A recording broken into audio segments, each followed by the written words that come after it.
My name is Mary Alice Young.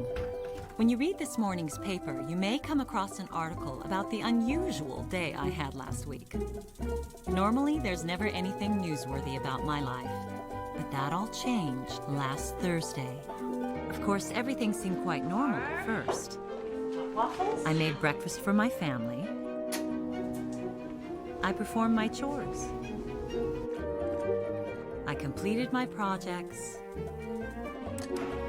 I ran my errands.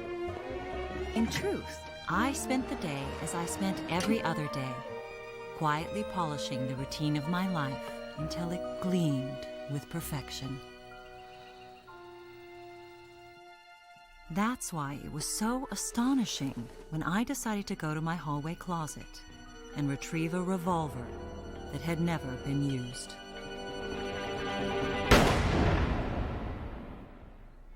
My body was discovered by my neighbor, Mrs. Martha Hooper, who had been startled by a strange popping sound.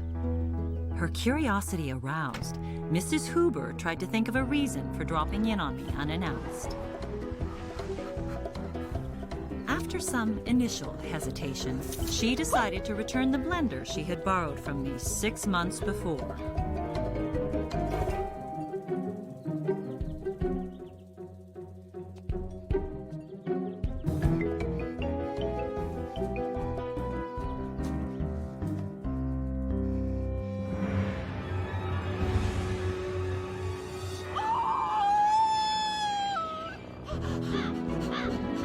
It's my neighbor. I think she's been shot.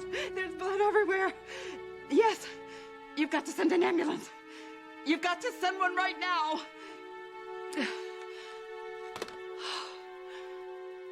And for a moment, Mrs. Hooper stood motionless in her kitchen, grief-stricken by this senseless tragedy.